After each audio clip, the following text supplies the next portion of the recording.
Welcome to the Bronchiectasis and NTM Association podcast, where we're here to share valuable insight from leading health experts, heartwarming stories from people living with bronchiectasis and NTM lung disease, and the latest in health research and treatment. Please subscribe, follow us on social media, and visit bronchandntm.org to learn more. Just a quick note before we get started. This podcast series is intended for educational purposes only and is not suitable for medical advice. Please consult your medical provider if you have any questions.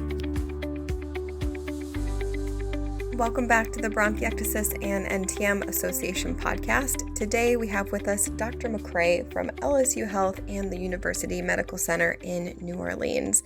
So getting ready for your first appointment with a new specialist, we know that can feel very overwhelming and you want to make most of your time, but it's hard to know where to start sometimes.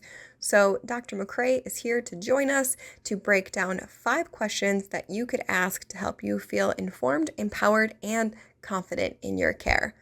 Thank you so much for having me. I'm so happy to be talking with you today. I am a pulmonologist as well as a critical care doctor. I work here in New Orleans at LSU and UMC. The top 5 questions that I thought would be helpful for a patient to ask, especially if it's not addressed at a different point in the appointment, knowing that there's many others that could be asked.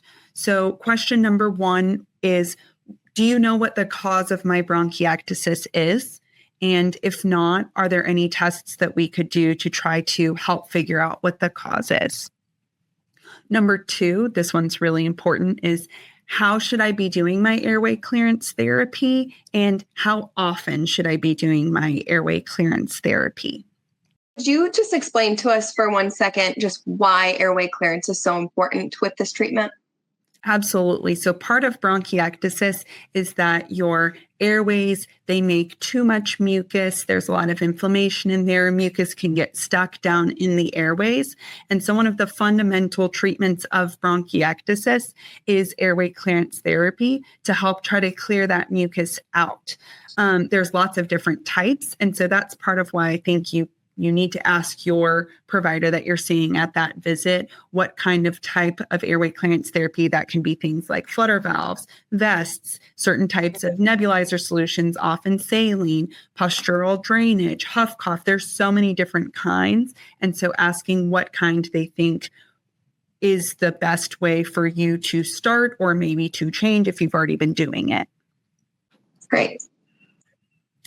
The third question that I came up with is, how will we monitor my condition over time? Are we going to be doing CT scans? Are we going to be doing pulmonary function tests? And about how often should we be doing them?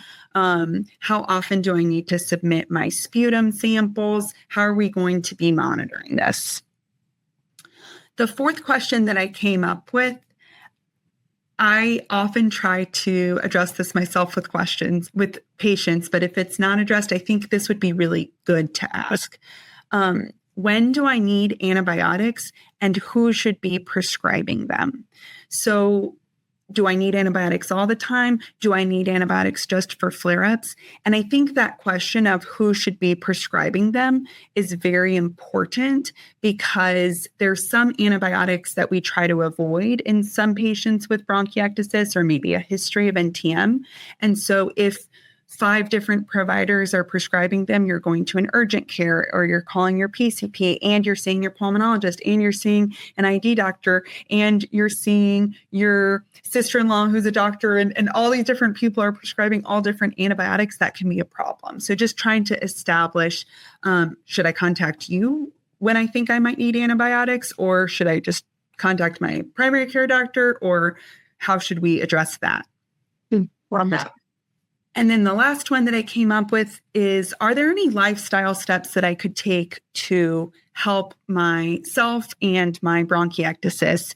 Things like exercise, nutrition, preventative care like vaccines, which are very important for people with bronchiectasis, stress management. What kind of lifestyle steps might help me with my disease?